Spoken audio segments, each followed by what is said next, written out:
ya kan? Nah, terus elemen 3, sudutnya berapa elemen 3? Kita cek. Elemen 3 sudutnya 0.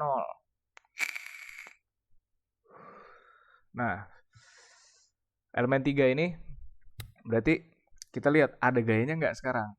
Kekakuannya seperti biasa ya, masukin E, masukin A. A-nya kalau A-nya beda tinggal dimasukin A3.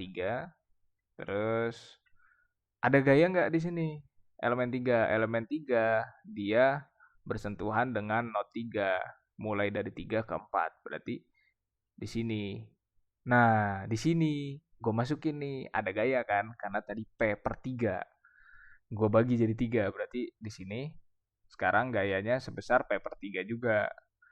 Nah, terus sekarang elemen 4 terakhir.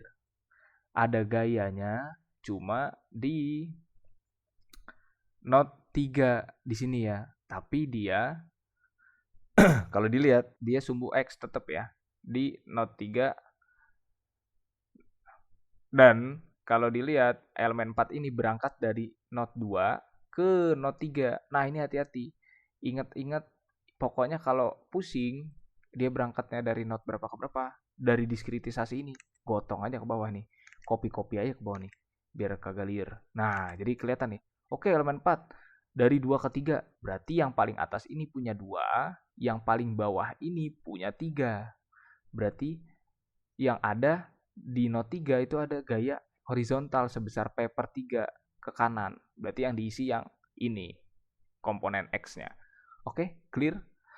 Nah, ini sama satu lagi nih. Kalau diperhatiin, ini L-nya sama semua nih. Elemen 1 sampai elemen 2 sampai elemen 3, ini L semua karena panjangnya 1. Nah, yang terakhir, ini kalau dikopas-kopas, kan caranya pasti nanti kalian kalau beda soal, ini dikopas lagi nih, pakai cara gue yang tadi. Kopas, set, diganti. Nah, ini jangan lupa diganti sama elemen yang sesuai dan diubah namanya. Jadi seperti ini. Jangan pakai 3. Misalkan tadi sebelumnya kopinya 3. Ini ntar nggak, walaupun udah diganti ininya, tapi ini otomatis KE3 yang di sini ke refresh nilainya jadi yang baru. Nah, ini salah nanti keliru. Itu gua ngasih tahu aja karena takut nggak teliti ya. Sebenarnya sepele tapi bisa salah ke bawah-bawahnya ya. Hati-hati ya. Nah, terus ini sekarang sama kayak tadi. Matriks persamaan global elemen 1. Kita lihat. Kita perlu matriks berapa kali berapa? Karena kita balik lagi ya. Node ini ada berapa? 1, 2, 3, 4. Kita cepat aja ya. Dia ada 4 node. Ada 2 degree of freedom. Berarti kita perlu matriks 8 kali 8. Otomatis matriks transformasinya langsung aja ambil angka depannya tuh tadi untuk jadi baris 8 dikali 4 karena matriks kekakuan lokal si batang itu adalah 4 kali 4. Berarti untuk kasus soal ini kita perlu matriks transformasi 8 kali 4. 1, 2, 3, 4, 5, 6, 7, 8 ya kan. Nah, satu ini penempatannya di mana? Nah, kayak tadi ini adalah I. Kita lihat ya. Ini bedanya. Semoga bisa dipahami. Ini bedanya. Ini untuk rangka batang. Ini kayak gini ya. Nah, ini adalah I-nya. Ini J-nya. Ini I, ini J. Nah, ini dua yang ini I, ini J. Ini startnya sama N-nya kemana? Nah, ini note 1, ini note 2, ini note 3. Aduh, jelek banget. Susah, nggak ada tab. Ini note 4. Berarti ini, ini. Nah, oke. Jadi, kita lihat. Elemen 1. Nah, kita lihat. Kalau pusing, bawa aja ini lagi ke bawah. Elemen 1, note-nya I-nya 1 ke 3. Berarti ini kita kasih 1 untuk note 1, terus ini kita biarin karena ini punya note 2, terus N-nya di 3, berarti di sini kita kasih 1 dan 1. Nah, oke, harusnya aman. Ini ikutin rumus sudah langsung dapat. Terus globalnya juga bisa langsung ikutin rumus. Nah, T2 ini I2 ke 4. Berarti 2-nya ada di sini kan. 2 langsung loncat ke 4. not 4 ada di sini. Oke, semoga masih aman. Terus sekarang elemen 3, ini udah ditulis ya kebetulan sih. Elemen 3 dari 3 ke 4, not 3 ke 4 berarti otomatis di atas ini not 1 kosong, not 1 kosong, not 2 kosong. Nah, mulainya dari not 3. Kita isi 1 dan 1. Oke, selesai. Beresnya di J. J-nya itu di not 4. 1, 1. Beres.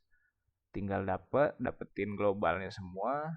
Oh, masih ada 1. Ada elemen 4 ya, lupa gue. Ada 2 sama 3. Berarti tinggal di sini not 2 ya, sama not 3. Nah, udah tinggal digabung global sama dengan ini. Terus kita panggil lagi si globalnya buat ngecek hasilnya. Ini ya.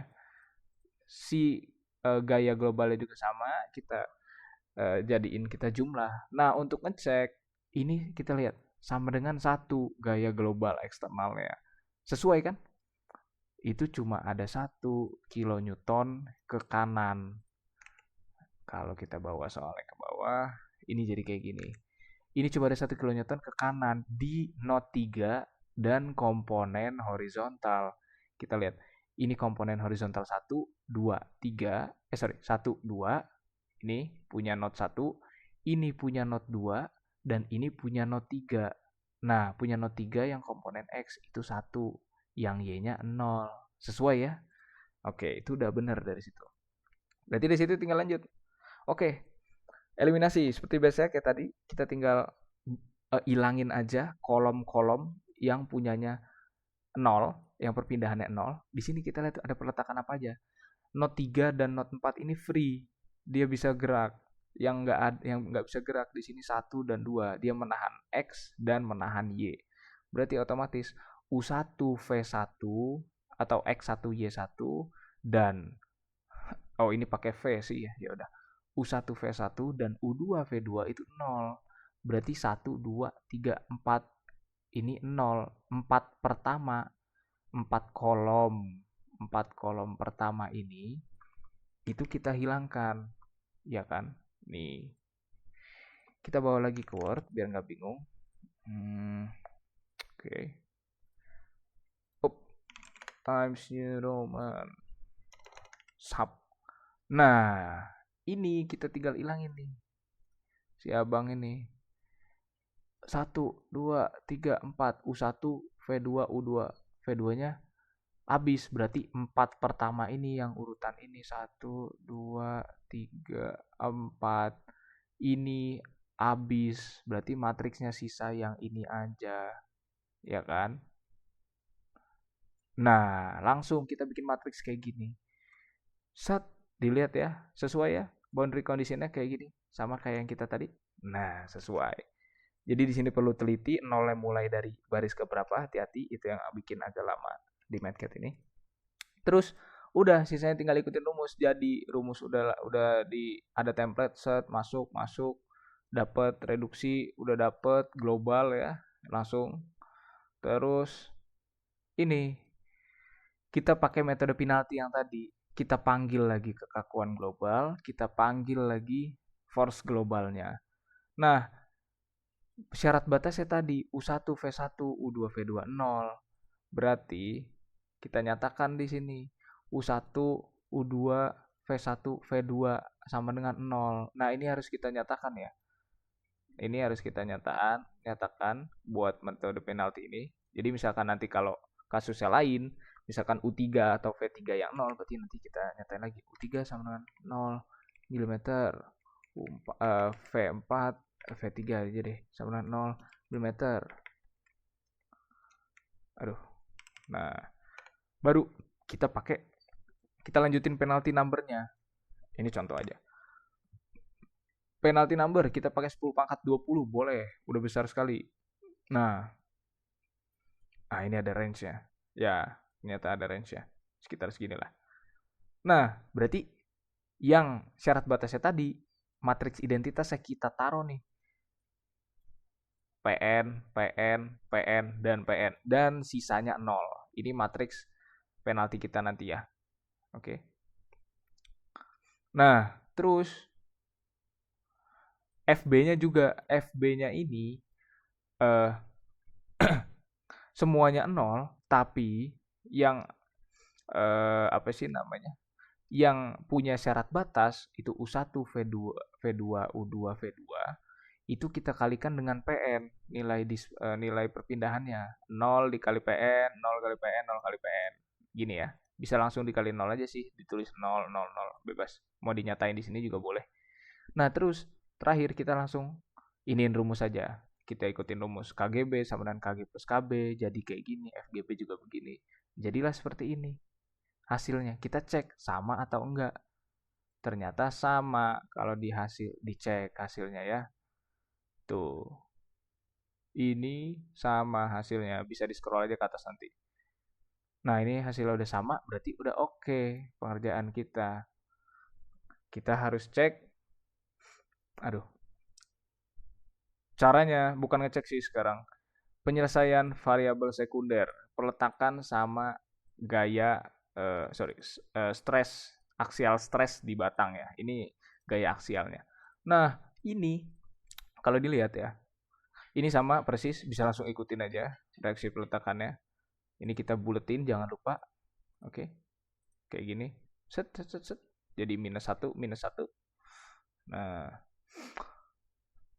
alhamdulillah.